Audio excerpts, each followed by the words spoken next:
passar aqui um vídeo do nosso querido historiador Carlito Neto. Vamos ver esse vídeo aqui.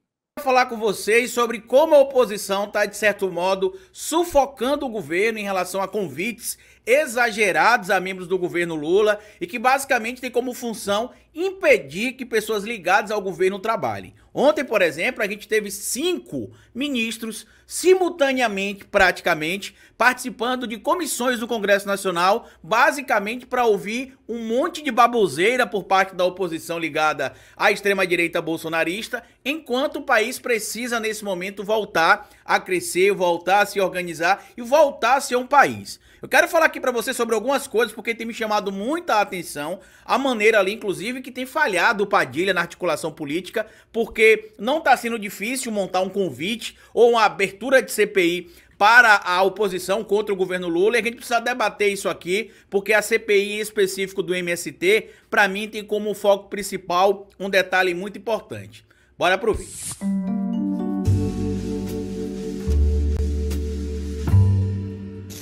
Pois bem, meu povo, antes de seguir esse vídeo, eu queria pedir a você que deixasse like no começo do vídeo, porque se deixar lá pro final você esquece. E queria pedir a você também, se puder colaborar com o nosso trabalho, que seja membro do canal, apoiador. É uma maneira que vocês têm de manter o nosso canal existindo aqui de forma independente. E se puder colaborar de outra maneira, além de ser membro do canal, apoiador, colabore com o nosso Pix. O Pix do canal é esse que tá passando aqui. E você pode colaborar se quiser, quando quiser e se puder. De antemão, já peço desculpas a vocês pela ausência de conteúdo na data de ontem. Eu não consegui fazer nem a live na Folha Democrata 1 hora, e nem a live aqui, e nem os vídeos aqui do canal. Meu computador teve um problema ontem, precisou ser formatado, e como tem muito programa, eu tive de atualizar os programas, então por isso a gente não teve vídeo aqui ontem. Mas eu tenho uma preocupação que eu preciso externar para vocês, tá? A gente tá vendo aí que a oposição ligada ao governo Bolsonaro ainda, que apesar de não ter mais mandato o Bolsonaro, tem vários membros ainda simpatizantes dentro do Congresso Nacional, tem feito de tudo para atrapalhar o andamento do governo Lula. A gente tá vendo que o Lula tá fechando várias parcerias econômicas com vários países, fechando ali relações internacionais, voltando a ter o protagonismo no cenário internacional, inclusive no cenário da diplomacia, mas como muita gente já percebeu, o trabalho da oposição é atrapalhar qualquer coisa que tenha o nome do governo em cima. Esse papinho de que a oposição critica aquilo que eles acham que deve criticar é só da boca pra fora. Na prática, o que a gente tem conseguido ver diariamente é que o trabalho, entre aspas, feito pela oposição ao governo Lula é basicamente para atrapalhar qualquer coisa que possa melhorar a sua vida, a minha vida, dos outros brasileiros que estão aqui. A gente viu eles reclamando, por exemplo, do retorno do Minha Casa Minha Vida, estamos vendo eles reclamando, por exemplo, também do Mais Médico, estamos vendo eles reclamando também da redução do preço dos combustíveis,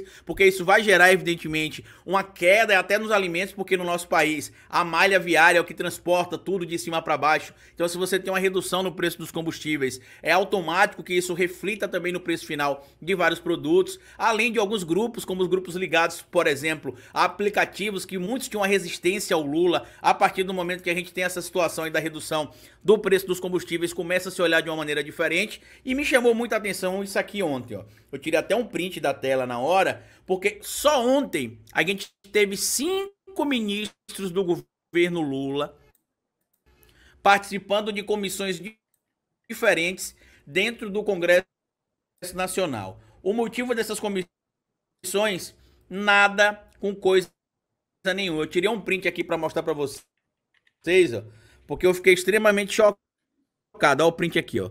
Silvio Almeida, Paulo Pimenta, ministro do GSI. Tá dando algumas falhas no vídeo, tá, gente? A Marina Silva. Obrigado, José Santos. E teve outro ministro que me falha a memória agora também, que é ligado ao governo Lula, e que basicamente foi pro Congresso Nacional a convite para ouvir baboseiras, que é o que se tem ido ouvir sempre. E aí se vai lá o Kim Kataguiri, por exemplo, ele leva o celular, grava um vídeo. Aí vai o deputado Abílio, que é aquele, inclusive, que teve os direitos políticos cassados, o mandato de vereador cassado na cidade dele. Aí grava vídeo. É basicamente para tentar criar uma narrativa nas redes sociais. Por conta disso, eu já vou adiantar também para vocês aqui que a Folha Democrata não irá transmitir mais a CPI do MST. O motivo? Não se tem interesse em investigar nada. O que está acontecendo na CPI do MST é basicamente a criminalização de um movimento social agrário que é legal, tem respaldo inclusive dentro da Constituição. Eu digo isso porque o meu trabalho de especialização em ciência política teve como fundo o MST, falando inclusive do assentamento aqui do Quissamã, em Sergipe, inclusive o assentamento que o deputado João Daniel, que está participando da CPI do MST lá em Brasília, que é daqui de Sergipe, tem uma relação também direta com a questão do que aconteceu no Quissamã. A vereadora Sônia Meira, aqui também do PSOL Aracaju, que participou de alguns programas de educação implementados lá no Quissamã. E o objetivo dessa CPI não é dar espaço para discussão sobre a pauta relacionada à reforma agrária, que é um direito do trabalhador e que remonta à antiguidade. Basta lembrar do Tibério Graco e do Caio Graco, dois membros do Tribuno da Plebe na Roma Antiga, que já falavam sobre reforma agrária. Então não se tem como objetivo investigar nada. O que se tem como objetivo é criminalizar o movimento social agrário. Tanto que quando você olha claramente ali a mesa formada ali, inclusive a do censurador Tenente Coronel Zuco, que é dois apontados ali pelo STF como, quem sabe, um suposto envolvido em protestos depois do dia 30 de outubro do ano passado, protestos antidemocráticos, e também apontado como possível financiador do que aconteceu no dia 8 de janeiro com a invasão da Praça dos Três Poderes e dos Três Poderes da República também. Então eu acho que está tendo uma falha de comunicação do governo, isso é evidente. O Janones até questionou ontem isso mais uma vez, a gente tem feito alguns questionamentos aqui em relação à comunicação do governo, tá muito ruim. O Paulo Pimenta sabe o respeito que eu tenho por ele, a consideração que eu tenho por ele, mas não dá pra se calar em relação a isso. Eu tenho falado isso publicamente em diversas oportunidades e continua ruim. E por que eu decidi não transmitir mais a CPI do MST? Porque o objetivo é criar material pra disseminar nas redes sociais ali que os bolsonaristas querem. E você tem uma CPI que tem 54 inscritos, até onde eu sei. 40 ligados ao agronegócio, 14 ligados à oposição, ao governo Lula, né, à base do governo. Então já se tem um objetivo claro ali. Não se tem apresentado provas, é basicamente opinião em cima de opinião, um monte de balela, a Carolina de Tone falando baboseira, o delegado Éder Mauro, que inclusive eu vou até recomendar para você, Éder Mauro, procura aí um indivíduo que trabalha com prótese capilar melhor, porque a sua peruca aí, a sua prótese não tá ficando muito boa não, tá?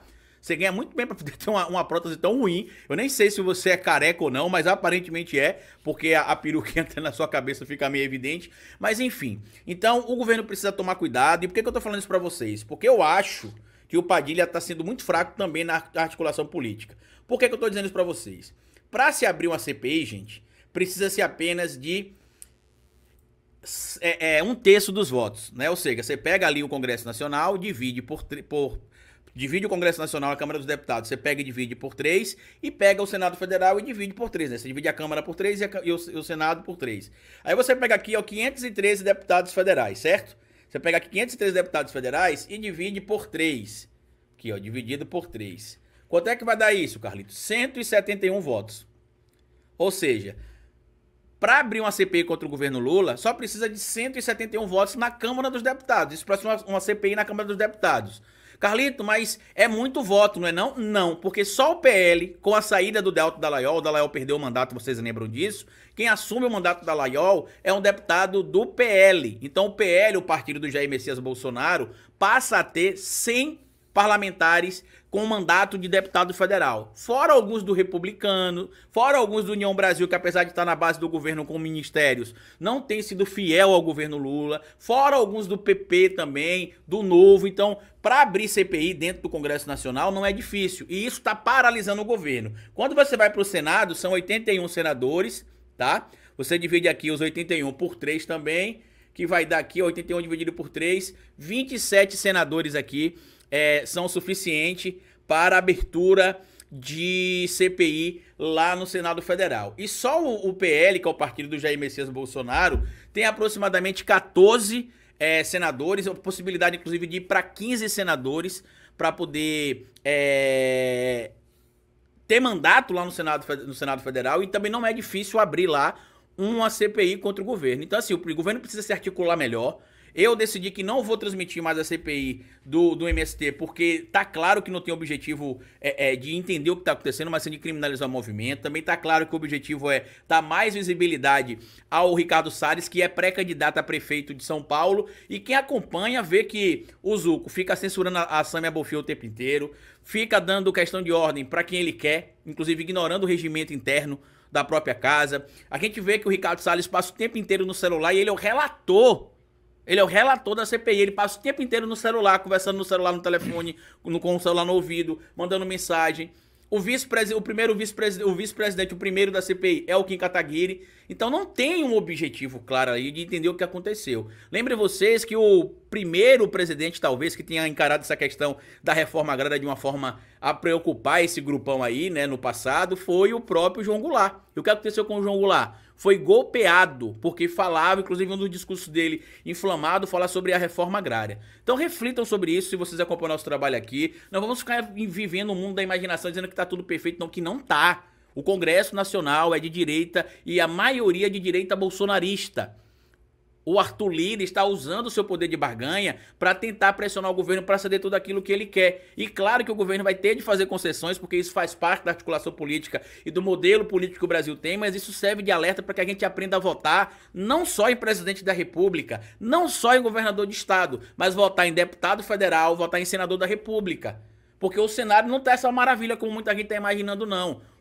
O que muita gente não consegue perceber é a força que o Lula tem na articulação política. O Padilha, com todo o respeito ao Padilha também, tá fracassando, na minha opinião, miseravelmente em alguns pontos básicos, tá?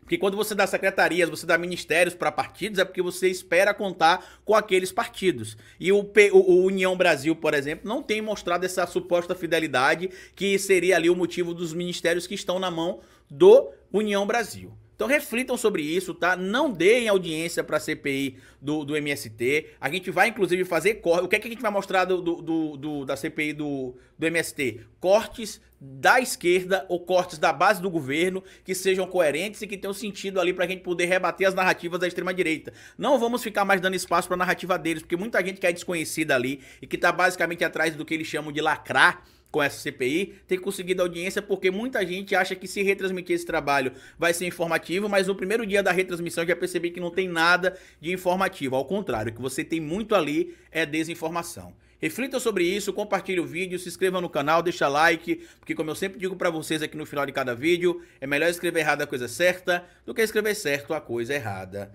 Até nosso próximo vídeo. Hoje eu tô aqui pra falar... Esse é o vídeo do nosso querido Carlito Neto, gente. Importante aí essa decisão de não retransmitir a CPI. A gente precisa tomar o máximo de cuidado com os conteúdos bolsonaristas. Brasil deve atualizar a sua política para o continente africano, diz o presidente Luiz Inácio Lula da Silva. O presidente se manifesta. Matéria aí acho que é da Agência Brasil também. A África é uma das regiões que mais cresce no mundo. Sua relevância no comércio global é expressiva, disse o presidente durante almoço para marcar o Dia da África, no Itamaraty. O presidente Luiz Inácio Lula da Silva afirmou nesta quinta-feira, dia 25 de maio, que o atual dinamismo da África exige que o Brasil atualize a sua política para o continente. A África é uma das regiões que mais cresce no mundo, sua relevância no comércio global é expressiva, disse ele, reafirmando o apoio do Brasil para a entrada da União Africana no G20. Segundo o presidente, a Zona Livre de Comércio Continental Africana, que entrou em vigor em 2021, é a maior do mundo, com 1,3 bilhão de pessoas e o produto interno bruto, soma de bens e serviços produzidos, de 3,4 trilhões. Já o comércio bilateral do Brasil com a África em 2022 foi 1/3 menor do que o valor de 2013, quando o fluxo chegou a quase 30 bilhões de reais. Lula participou de um almoço para marcar o Dia da África e pelo encerramento do seminário Brasil-África, relançando parcerias no Palácio do Itamaraty, em Brasília. Entre os convidados estavam ministros de Estado, parlamentares e os embaixadores e encarregados dos países africanos. Ao longo de 4 dias, participantes do seminário debateram questões sobre a cooperação para o desenvolvimento, intercâmbio educacional, equidade de gênero, empreendedorismo, inclusão social, economia criativa, diversidade e desafios internacionais contemporâneos. O evento foi promovido pelo Ministério de Relações Exteriores e Fundação Alexandre de Gusmão, vinculada ao Itamaraty. A nossa relação com a África é uma política de Estado que perpassa o conjunto da sociedade brasileira. Será conduzida como prioridade pelas distintas pastas do governo, com engajamento ativo da academia, dos meios de comunicação e da sociedade civil, disse Lula, ao acrescentar que o Brasil precisa ampliar a sua presença na África de forma duradoura, com a abertura das embaixadas, centros culturais e os escritórios das instituições brasileiras como a Embrapa, a Apex, o Senai e a Fiocruz. Significa também apoiar a internacionalização de empresas brasileiras de forma a responder ao chamado africano por investimentos e gerar conhecimento, emprego e renda, destacou. O presidente citou ainda as agendas comuns e oportunidades de parceria nas questões ambientais, transição energética, comunicações, acesso à saúde e combate à fome. Combate ao racismo. Para Lula, a promoção da igualdade racial também é um eixo contínuo ligando as políticas nacionais à atuação internacional dos países. Mais uma vez, ele repudiou os ataques racistas direcionados ao atacante brasileiro Vinícius Júnior, do Real Madrid, no último domingo, dia 21 de maio, no duelo com o Valência pelo Campeonato Espanhol. Não toleramos racismo nem contra brasileiros, nem contra africanos do Brasil, disse. Vamos reassumir o protagonismo em iniciativas internacionais em favor das populações afrodescendentes, acrescentou o presidente. Lula afirmou ainda que vai propor a prorrogação da década internacional de afrodescendentes convocadas pelas Nações Unidas, a ONU. O ano de 2024 marca o fim dessa campanha. Sua implementação no Brasil foi comprometida pelo descaso das autoridades. Vamos propor a prorrogação da iniciativa na próxima Assembleia Geral em setembro, disse ele. Vaga no G20, como parte da retomada das relações internacionais. No último domingo, dia 21 de maio, durante a visita ao Japão, o presidente Lula teve uma reunião com o presidente do Comores, Azali Assoumani, atual presidente da União Africana. Na ocasião, ele anunciou o apoio do Brasil à demanda do grupo de 54 países africanos por uma vaga no G20, a exemplo da União Europeia, que é membro do grupo. Já contamos com a participação da África do Sul, mas a representatividade do grupo pode ser ampliada com o ingresso da União Africana e de outros países do continente, disse Lula. Em novembro deste ano, o Brasil vai assumir a presidência temporária do G20, que atualmente está com a Índia. O grupo dos 20 é composto por 19 países: Argentina, Austrália, Brasil, Canadá, China, França, Alemanha, Índia, Indonésia, Itália, Japão, Coreia do Sul, México, Rússia, Arábia Saudita, África do Sul, Turquia, Reino Unido e Estados Unidos, e a União Europeia. Os membros representam cerca de 85% do produto interno bruto global, mais de 75% do comércio global e cerca de 2/3 da população mundial. Ao defender a ampliação da participação de países emergentes na governança global, Lula afirmou que algo semelhante ocorre com as instituições financeiras internacionais, que não têm atendido às necessidades dos países em desenvolvimento. Muitos ainda se veem pressionados por condicionalidades e asfixiados por dívidas impagáveis. Queremos que o Banco dos BRICS, bloco formado por Brasil, Rússia, Índia, China e África do Sul, se consolide como alternativa de financiamento e vamos fortalecer o nosso engajamento com o Banco Africano de Desenvolvimento, completou o presidente. Reportagem bem completa da Andréa Verdelho, repórter da Agência Brasil. Obrigado, Solange Ventura. Cafezinho, Pedro. Sucesso, Folha Democrata. Obrigado, querida. Mandem mais cafezinho, gente. A gente precisa desses cafés aí para manter as nossas lives. Elas são muito necessárias neste momento. Vamos lá, para que cada um de vocês fique muito mais informado. Vamos lá na Carta Capital. A boiada versão 2023 e a necessidade de combater o lobby do agro, segundo Rubens Recupero. O governo terá que arregimentar o que pode e será preciso uma mobilização da sociedade civil, disse o ex-ministro do Meio Ambiente à Carta Capital. Vamos ler aqui o texto do Leonardo Miazzo sobre o Rubens Recupero. Vamos lá. As recentes derrotas impostas pela Câmara à agenda ambiental refletem a atual composição do Congresso, demonstram a influência do setor mais atrasado do agronegócio e só podem ser combatidas com a mobilização da sociedade civil. A avaliação é do Rubens Recupero, diplomata, ex-ministro da Fazenda e do Meio Ambiente sobre o governo Itamar Franco e ex-secretário-geral da Conferência das Nações Unidas sobre Comércio e Desenvolvimento. Recupero falou à Carta Capital por telefone. Em um intervalo de poucas horas na quarta-feira, dia 24 de maio, os deputados permitiram passar a boiada em 3 frentes. O avanço em uma comissão especial do relatório do MP de reestruturação dos ministérios que enfraquece o meio ambiente de Marina Silva e dos povos indígenas de Sônia Guajajara, a aprovação de um requerimento de urgência para o projeto de lei que dificulta a demarcação de terras indígenas e a aprovação de uma proposta que fragiliza as regras de proteção da Mata Atlântica. O presidente Luiz Inácio Lula da Silva pode vetá-la. Quem está por trás disso é o agro mais retrógrado. No Brasil, se costuma dizer que há um agro progressista. Pode ser, mas ele não aparece, ressaltou Recupero. Quem faz lobby no Congresso, quem apresenta leis, quem exerce esse poder de rolo compressor é o setor retrógrado, e ele é muito forte. O ex-ministro reforçou que as eleições de 2022 marcaram uma mudança significativa no executivo, com a vitória de Lula sobre Jair Bolsonaro, mas o Congresso não mudou, ao menos não para melhor. Ele está coberto de razão, tá, gente? É uma coisa que realmente salta aos olhos.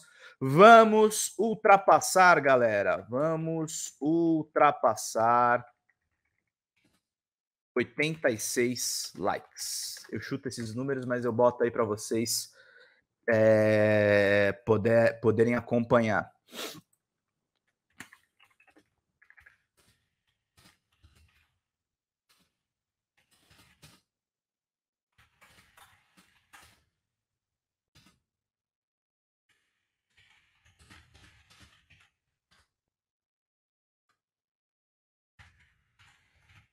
Vamos aqui o WhatsApp.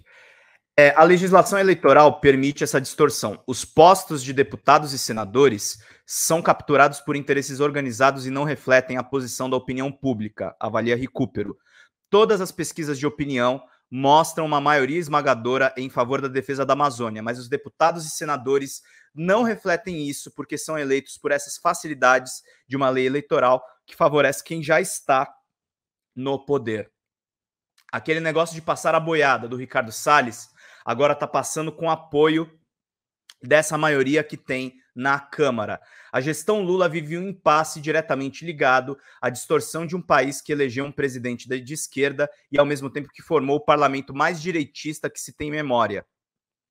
E a exemplo do que mostrou a MP da reforma ministerial, deputados e senadores podem aplicar golpes de morte contra as políticas projetadas por Marina e Guajajara. O governo terá que arregimentar o que pode e, inclusive, vai ser preciso uma mobilização da sociedade civil, resume Rubens Recupero. Vão ter que se mobilizar todos os setores, inclusive esses setores do agro que dizem que existe, que nunca vi, que são mais esclarecidos. E vai haver uma luta constante, porque o perigo não é apenas essa estrutura do Ministério do Meio Ambiente.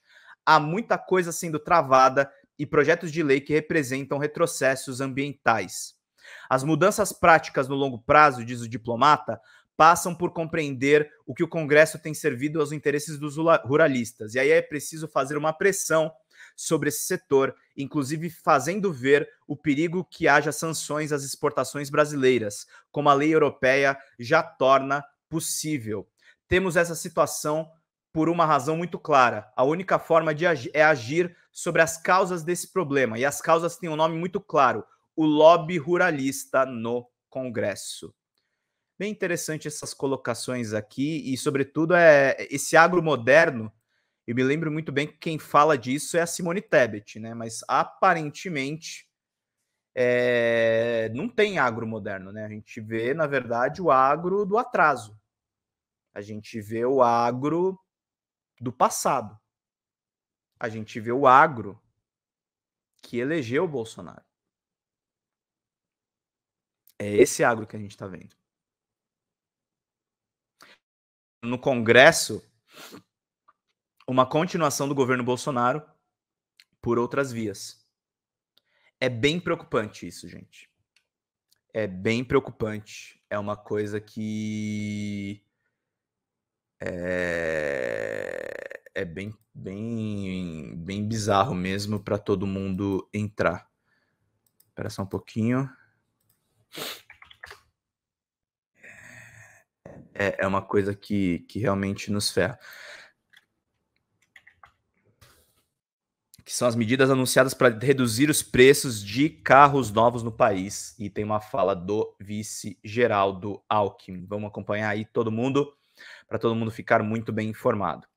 O governo federal anunciou nesta quinta-feira, dia 25 de maio, um conjunto de medidas para reduzir o preço de carros novos no país. O anúncio foi feito pelo vice-presidente e ministro do Desenvolvimento, Indústria e Comércio, Geraldo Alckmin, após reunião com o presidente Luiz Inácio Lula da Silva e os ministros da Fazenda e da Fernando Haddad e Rui Costa, além de representantes do setor automobilístico e centrais sindicais. A principal medida é a redução do imposto sobre produtos industrializados e do PIS e COFINS sobre veículos que custam atualmente até R$ 120 mil. O governo ainda deve anunciar as faixas de redução, mas em relação ao preço final para o consumidor, as reduções vão variar entre 1,5% e 10,79%. A princípio, quanto mais barato for o valor do carro, maior será o percentual da redução. Vamos ter uma metodologia combinando o preço mais barato dos carros populares, eficiência energética e densidade industrial para colocar esse desconto no preço do veículo, afirmou Alckmin.